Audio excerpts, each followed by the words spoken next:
The cells in our bodies are called upon to work 24 hours a day, 7 days a week, without a break.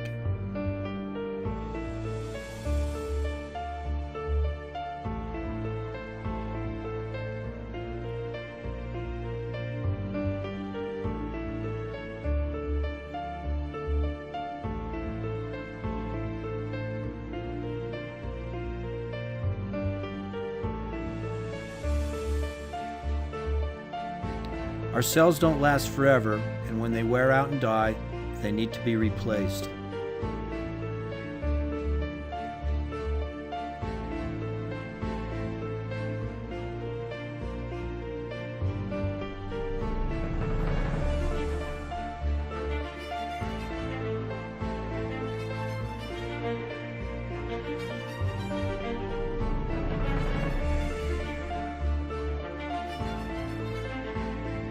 These processes of work and replacement create waste products, which if not removed can become toxic to our bodies.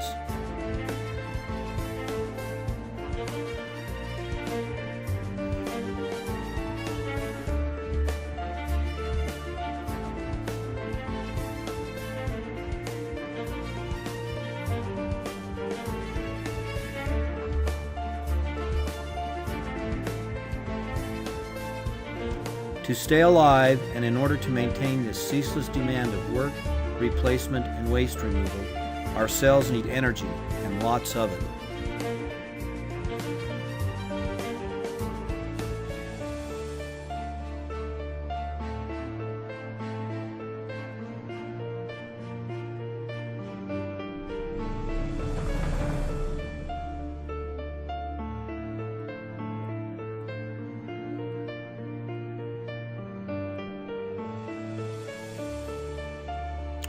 But where does this energy come from?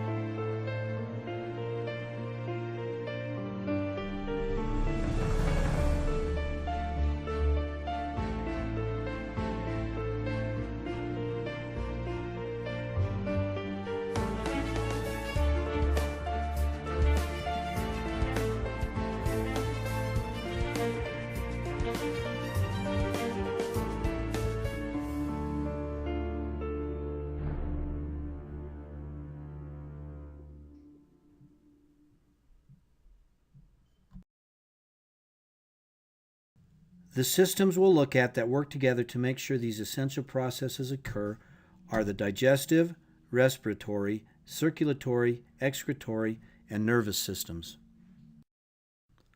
Digestion is the process of breaking down food into nutritive components so they can be absorbed by the bloodstream and delivered to the cells. It starts in the mouth, where food is broken down mechanically into smaller food particles.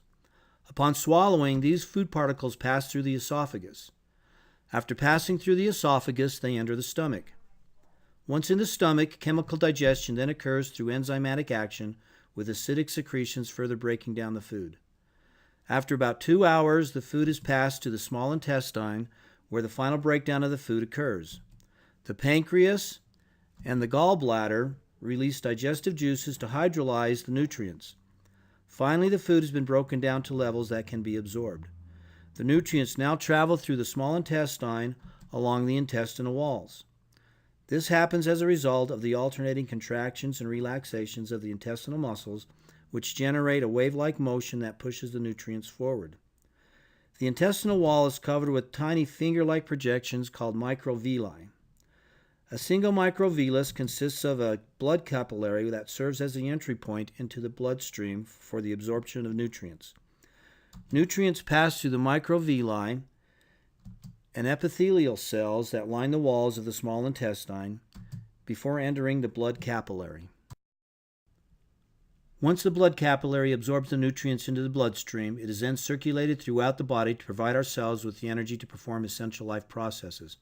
However, for this energy conversion to occur, we still need to get oxygen to our cells. To start, air is inhaled through the nose and the mouth. The air flows into the pharynx and passes through the larynx and into the trachea. From the trachea, it goes through the bronchus and into the lungs. The air continues through a series of bronchial tubes, which become smaller and smaller as they travel deeper into the lungs, allowing air to be carried to all parts of the lungs. The air finally reaches the alveoli, tiny air sacs in the lungs. The wall of each alveolus has a single layer of cells, with each alveolus surrounded by a network of tiny blood capillaries. The wall of each blood capillary is a single layer of cells as well. The single cell thickness of the walls of both the alveoli and the capillaries is what allows for the exchange of gases between the lungs and the blood. It's here that oxygen enters the bloodstream and carbon dioxide moves from the bloodstream back into the lungs. Here we see oxygen entering the bloodstream from the alveolus. But once in the blood, how do these nutrients and the oxygen get to the cells? Blood is pumped through the circulatory system by the heart. When the heart beats, blood travels to and from the small intestine and to and from the lungs to gather nutrients and oxygen. At the same time, it delivers oxygen and nutrients to the cells via the blood vessels of the circulatory system. As the heart beats, blood travels to nearly every area of the body.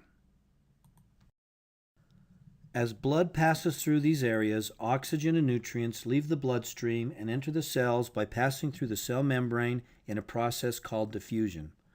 Once in the cells, cellular respiration is a method of using oxygen through the aerobic process of oxidation to release the energy found in food molecules. Through cellular respiration, the cells will now use the oxygen we breathed in and the nutrients from the food we ate to create the energy necessary to perform their life-sustaining functions. Cells also require the removal of carbon dioxide and other wastes produced as they perform their tasks, with waste also being produced as cells die and are replaced by new cells. This means that there is also a constant requirement to remove waste products from our bodies. The circulatory system plays a part in performing this cleanup duty through the same process of transporting blood through the body. Carbon dioxide, a byproduct of the oxidation process, diffuses back into the bloodstream from cells. As the heart beats, it's transported back to the lungs. Once in the lungs, the blood releases the carbon dioxide back into the lungs, where it is exhaled out of the body. Other wastes in our body continue to travel through the bloodstream to the kidneys, where it is stored for later removal.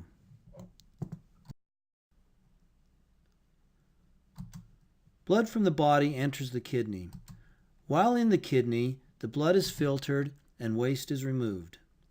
Filtered blood is returned to the body. Waste and water, now called urine, is sent through the ureter, where it is then stored in the bladder for later elimination through urination. In the meantime, undigested food matter has now moved from the small intestine into the large intestine. As it passes through the large intestine, some final nutrients, including vitamins, are released by gut bacteria dissolved in water and are absorbed. The remaining indigestible food matter passes to the rectum, where it is stored until it is eliminated through defecation. Our autonomic nervous system regulates the functions of our internal organs, including the organs of the respiratory, digestive, circulatory, and excretory systems. We are usually unaware of the autonomous nervous system because it functions involuntarily and reflexively without any conscious effort. We will now look at some of the effects of sympathetic and parasympathetic stimulation on the systems we have looked at by our autonomic nervous system. As you will see, these effects are generally in opposition to each other. For the heart, with sympathetic stimulation, heart rate and the strength of the heartbeat are increased. With parasympathetic stimulation, heart rate and the strength of the heartbeat are decreased. For the lungs, with sympathetic stimulation, bronchial muscles are relaxed, and with parasympathetic stimulation, bronchial muscles are contracted. For the stomach, with sympathetic stimulation, gastric juices are inhibited, and peristalsis and motility are decreased. And with parasympathetic stimulation, gastric juices are secreted, and peristalsis and motility are increased. For the large intestine, with sympathetic stimulation, secretions and motility are decreased, and with parasympathetic stimulation, secretions and motility are increased. For the small intestine, with sympathetic stimulation, digestion and motility are decreased, And with parasympathetic stimulation, digestion and motility are increased. For the kidneys, with sympathetic stimulation, urine production and secretion are decreased, and with parasympathetic stimulation, urine production and secretion are increased. For the bladder, with sympathetic stimulation, the bladder wall is relaxed and the sphincter muscle is closed. And with parasympathetic stimulation, the bladder wall is contracted and the sphincter muscle is relaxed.